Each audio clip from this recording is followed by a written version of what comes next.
No less a great leader than Winston Churchill talked about depression as the black dog and trying to keep that spirit of darkness and despair and depression away from him.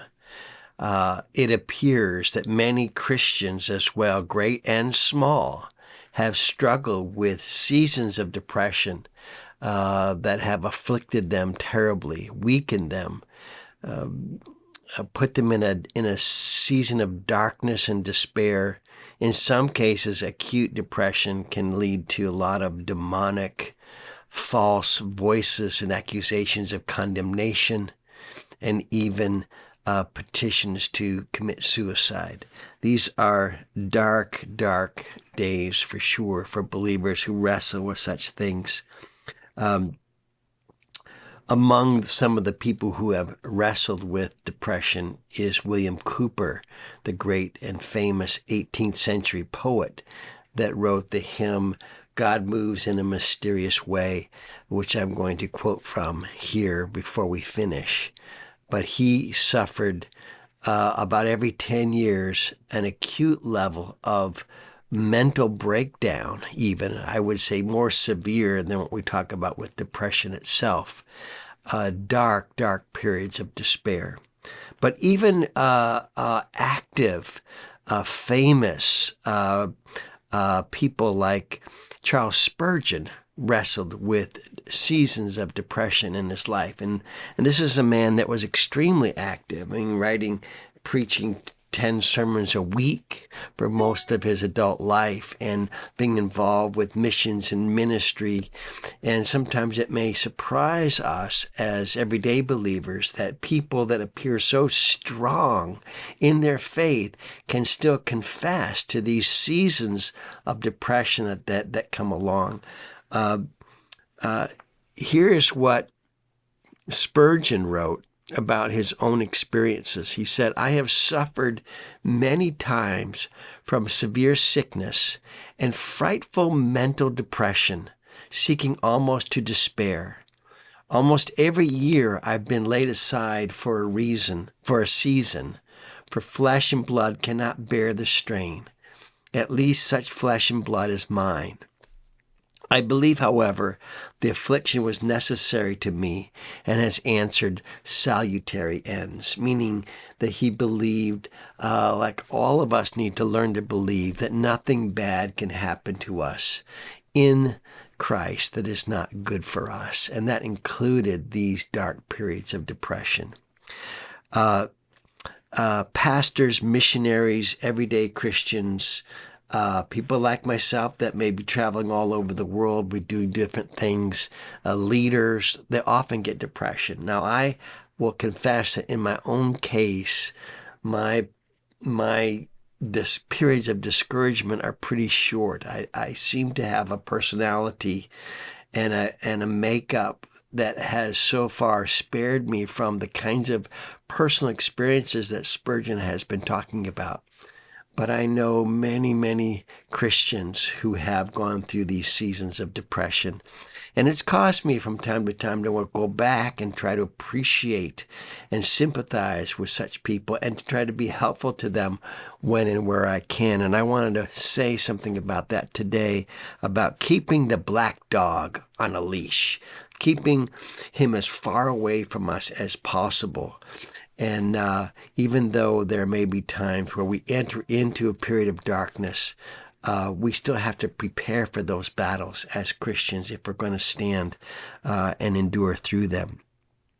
And here's what I've been encouraging people who have wrestled with depression to do.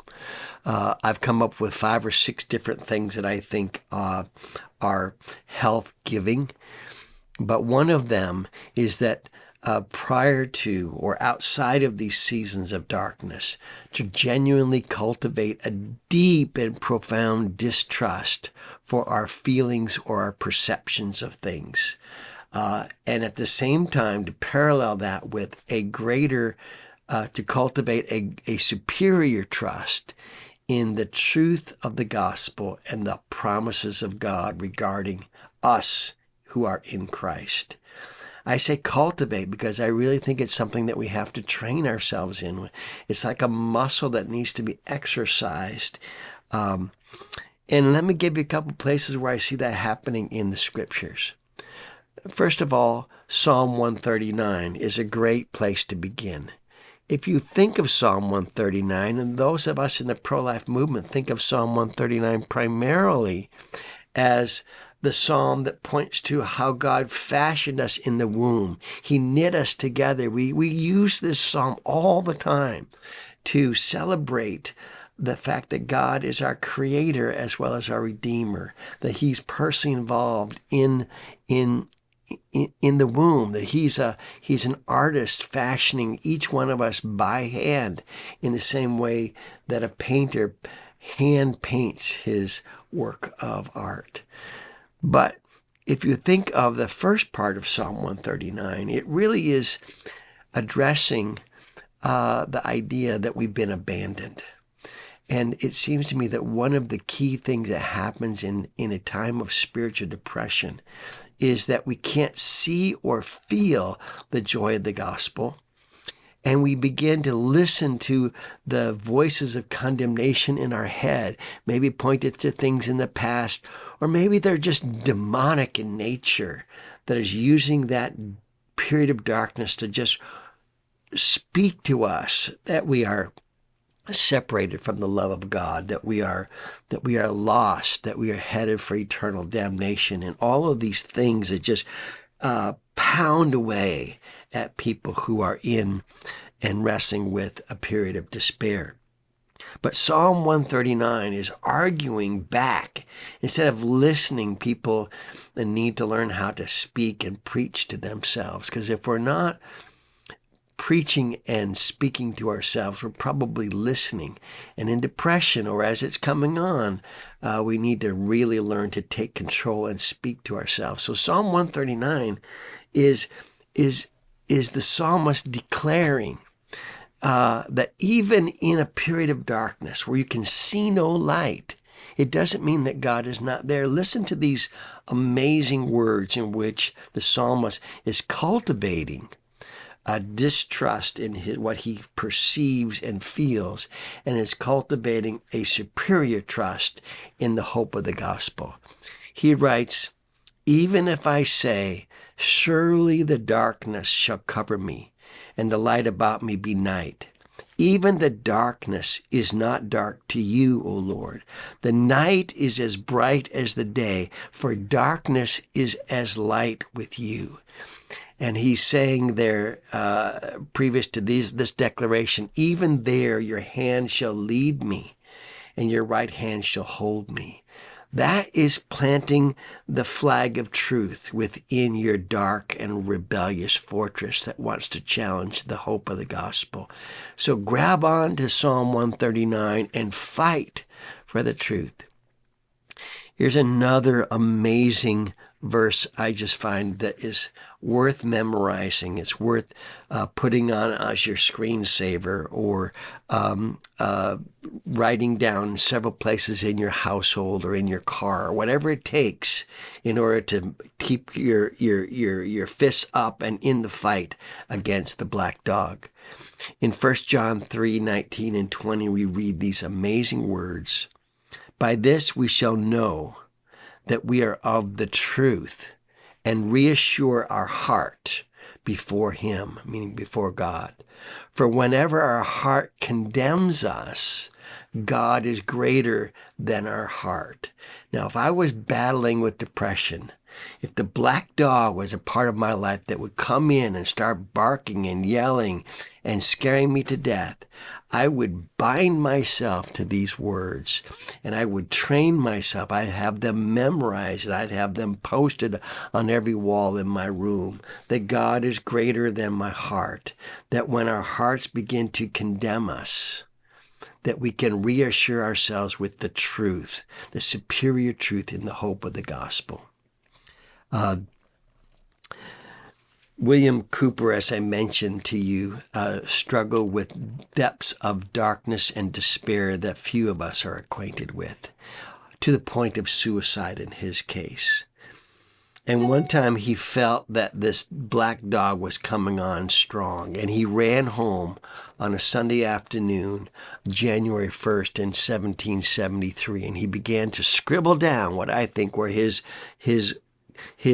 cultivation of the superior truth of the hope of the gospel. He wrote, God moves in a mysterious way, his wonders to perform. He plants his footsteps in the sea, and he rides upon the storm. Ye fearful saints. Now he's preaching to himself. Even though he's writing a hymn here, he's really preaching to himself. Ye fearful saints, fresh courage take. The clouds you so much dread are big with mercy and shall break in blessings on your head. This is him just pushing back and keeping that black dog on a tight leash as much as he could. Listen to these next words. Judge not the Lord by feeble sense. In other words, don't interpret your life by your senses, by your feelings, by what you can see and feel through all of your emotions. But trust him for his grace. Behind a frowning providence, he hides a smiling face. This was part of the way he fought back against the black dog, to recognize that God was greater than his feelings. It was greater than the darkness of despair itself.